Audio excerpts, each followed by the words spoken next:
Hey sightseers, Sightseeing Sally here. As you can see, we've made it to Pickstown, South Dakota. Population 201. And only having been just incorporated in 1985. Now you might be wondering what it is about Pickstown, this tiny little town that if you blink, you might miss it. Why we're here. Well, that's because Pickstown happens to be not only the home to a modern engineering marvel, but also has a connection to yours truly. Now, before I get into all that, I have to show you this historical marker that's sitting here on the edge of Pickstown. If you look, you can see we are right here. And reading it, we find out that Lewis and Clark passed by this very site September 8th, 1804. And what I found most interesting is that the very next day they had their first encounter with prairie dogs. Something that they apparently had never seen before because they called them barking squirrels. Barking squirrels? That's right, they call them barking squirrels. I swear, I don't make this stuff up. That's what it says right on the sign here. If you're wondering how they ended up here, it's likely because just down the road you can see what is part of the Missouri River. That river also happens to be a major player in today's episode as it is connected to both the modern engineering marvel and my connection to this town. Before we head over there though, I want to show you the town. Pickstown, as I said before, is a small town having only 200 or so people living here, and it's a fairly young town having been only incorporated since 1985. However, people have been living here for far longer than that, as the town was built in the late 1940s. According to one source, the building of Pickstown started in late 1946 and essentially finished up in 1949. The reason? To build housing, government housing, as there was a newly awarded contract to build this modern engineering marvel. A huge undertaking, a project that had never been done before here in South Dakota, the building of the Fort Randall Dam. Hold it, sightseers, before you're all like, ugh, not another damn story. And yes, that pun was intended. I want to take you back to the summer of 1980.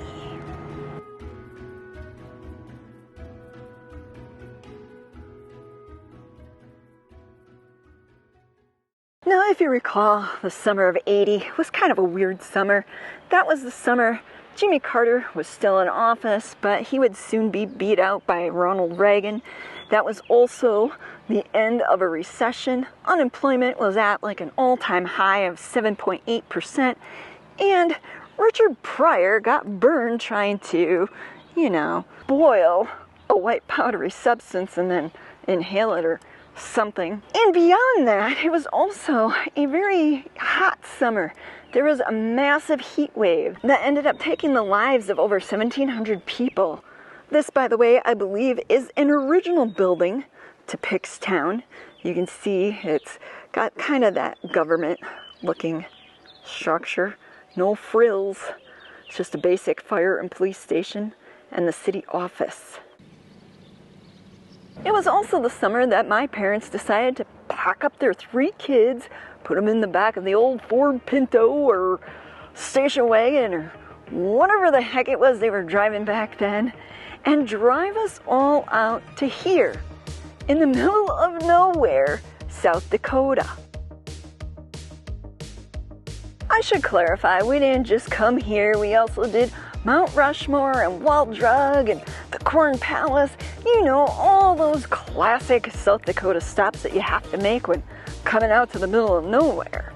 But as my 3rd grade self recalls, this stop here in Pickstown, out of everything we did, had the most profound impact on my father. At the time, I didn't get it.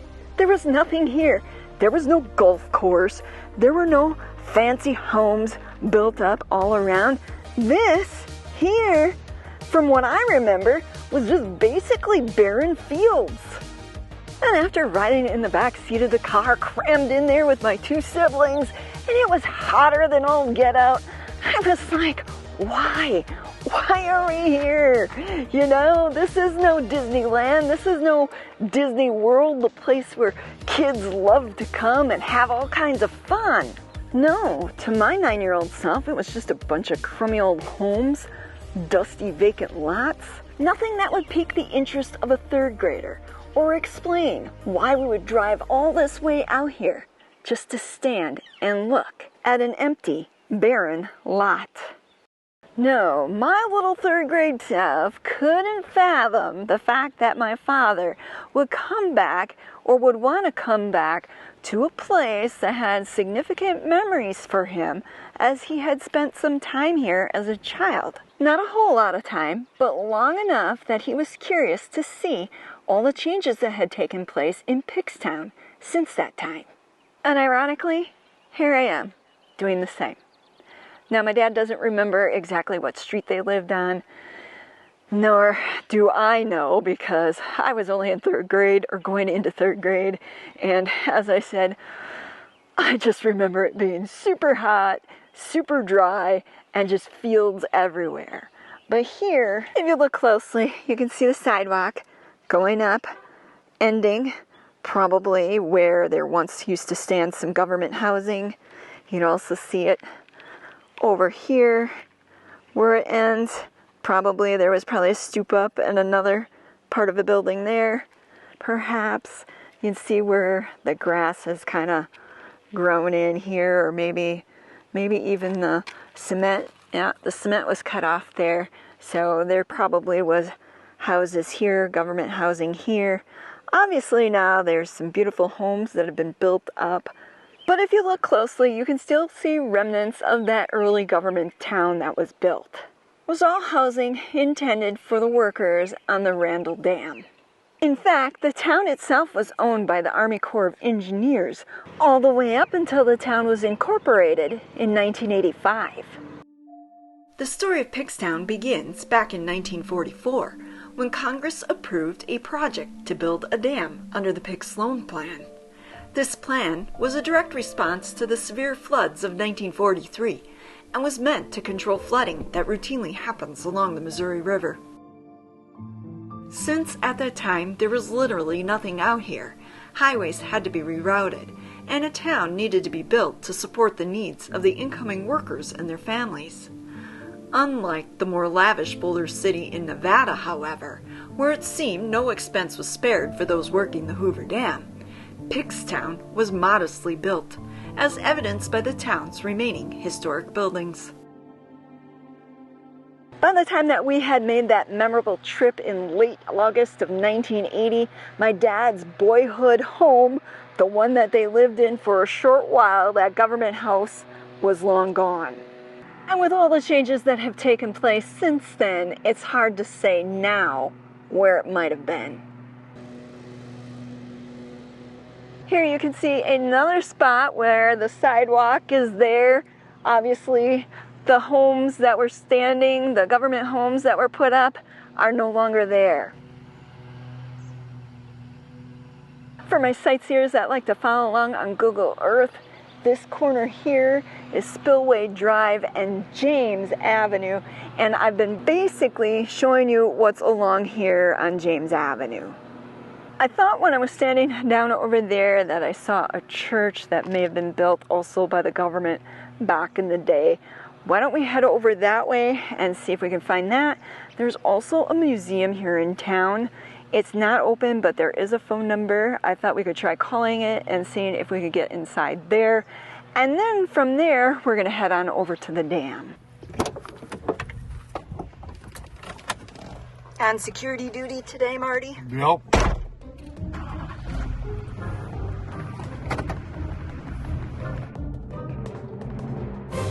And here we are at the site of the Pickstown Chapel. It appears it is still in use today, with worship at 11 and what I'm assuming to be Sunday school at 9:45. If we take a look at it, we can definitely tell that this was built by the Army Corps of Engineers or by the government. It is a very basic building, probably one of the plainer churches I've ever seen, which is entirely okay. A church does not need to be fancy. One of the few original facilities still in use today, the Pickstown Chapel held its first service in 1949 as the Pickstown Community Church. Designed with the ability to serve multiple faiths, the church is unique in that it has a revolving three-sided altar that can be used for either Catholic, Protestant, or Jewish worship. Well, it appears that Marty is back, and as our luck would have it, we're going to be able to get into the museum.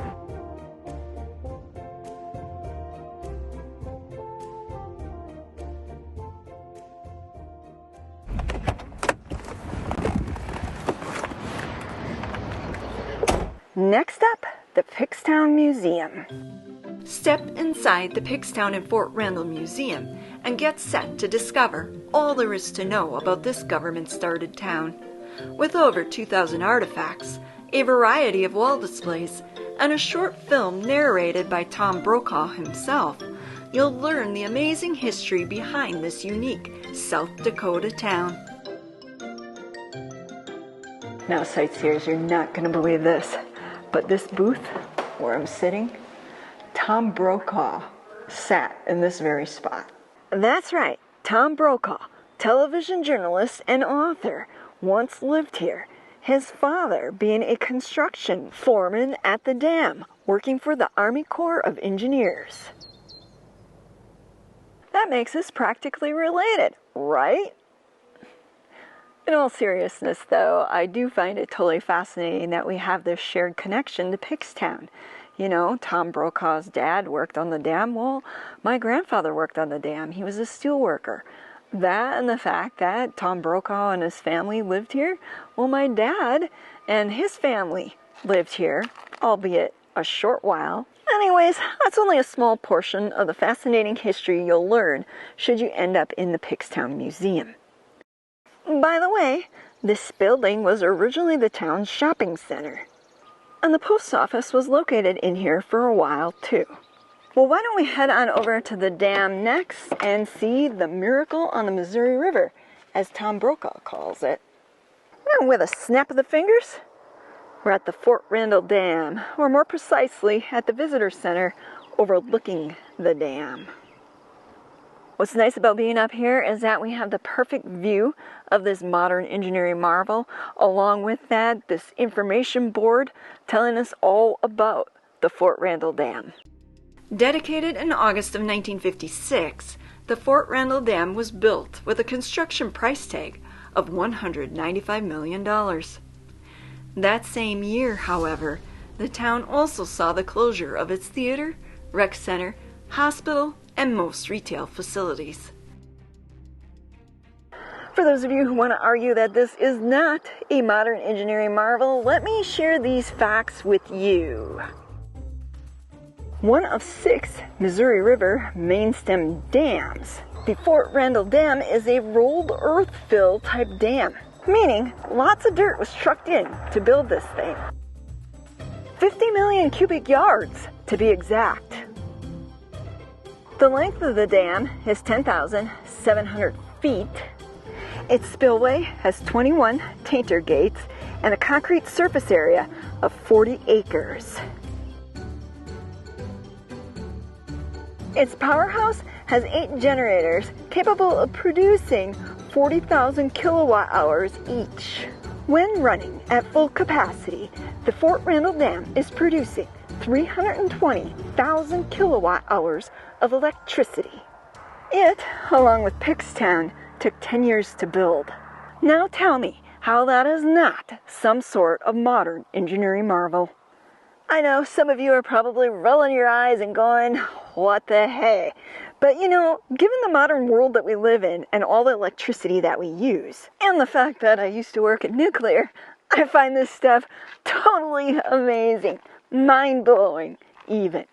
If we look over there, we can see floats that they use probably to mark off no entry zones on the lake here.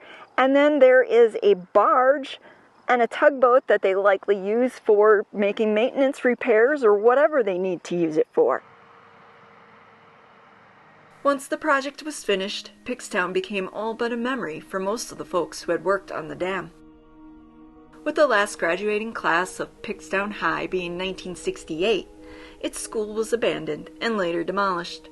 By the time 1980 rolled around, very little remained of the town that once was home to 4,000 or more residents.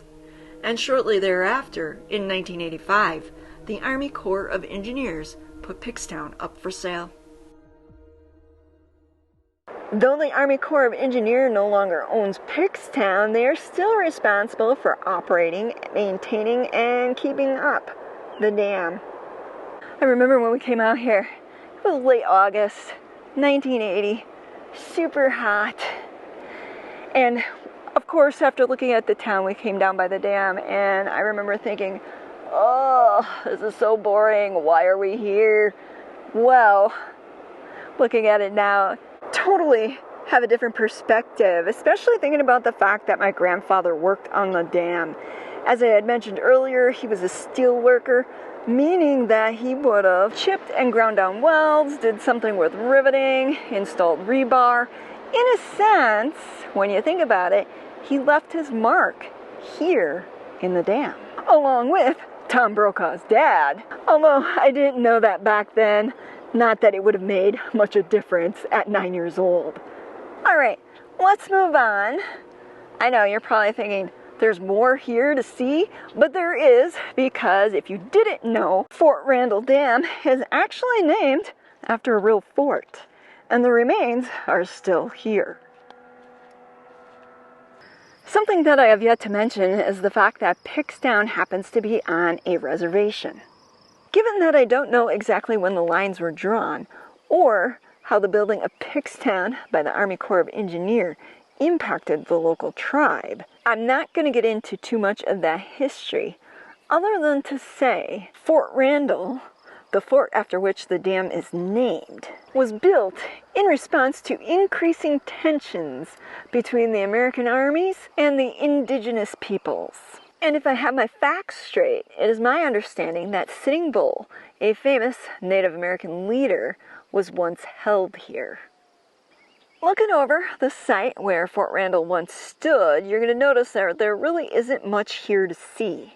You can see that they've got some foundations marked out where buildings once stood, signs indicating what those buildings once were, a nice paved sidewalk that takes you around the site, and these easy-to-read storyboards that give you some history about Fort Randall. Now, there is one star attraction here that makes this stop all the more worthwhile, and that is the remains of the old chapel that once stood here. I know, it's kind of sad that the only building that's still standing is the chapel. It's my understanding that when the fort closed, they sold off buildings, they were removed, that sort of thing. The chapel stayed, and I'm assuming that's because this wasn't really a military building. It was actually built with funds and labor donated by off-duty soldiers, local citizens, and Echo Lodge number 2 of the Independent Order of Oddfellows of the Dakota Territory. Now, if we look over here, we can see a plat of Fort Randall between the years of 1856 and 1892 with a legend and a picture showing, where different buildings were. For example, anything with a letter C were barracks, the letter D over there, the brown was the hospital. They had a magazine. The commissary and store is noted by a letter G, which is gray. So you can kind of get an idea of the layout of the fort. And then, if I pop this up, taken from inside the museum, we can see basically a model of what the fort looked like. Now, walking over here, we can see that you can still find the old bell here.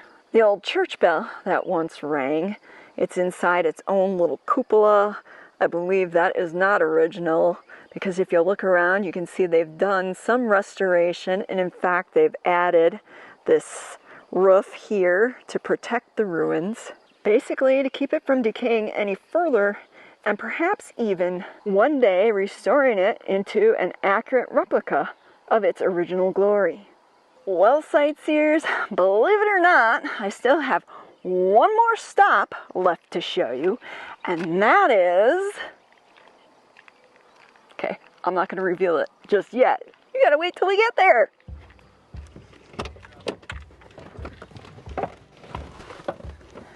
With all the recreational opportunities in the local area, Pickstown is seeing new life these days. Besides the historic ruins of Fort Randall, there's a golf course and a casino, not to mention all the water sports to be had on Big Muddy itself. So the next time you find yourself exploring the Mount Rushmore State, don't be afraid to detour off the main highway. Pickstown is only a stone's throw away.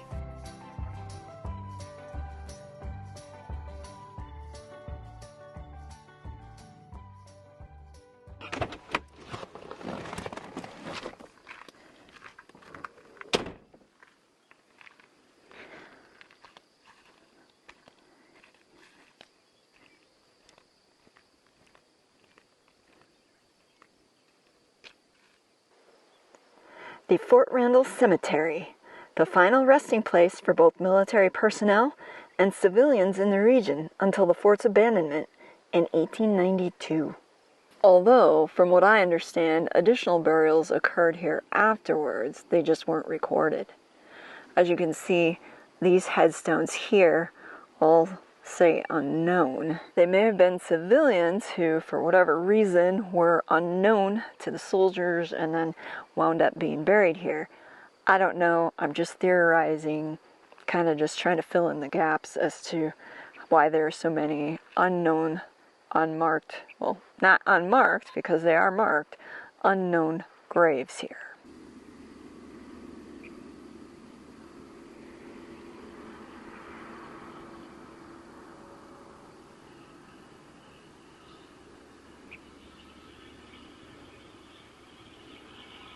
According to the storyboard that's here, there are some unknown that were laid to rest here. 16 Native Americans.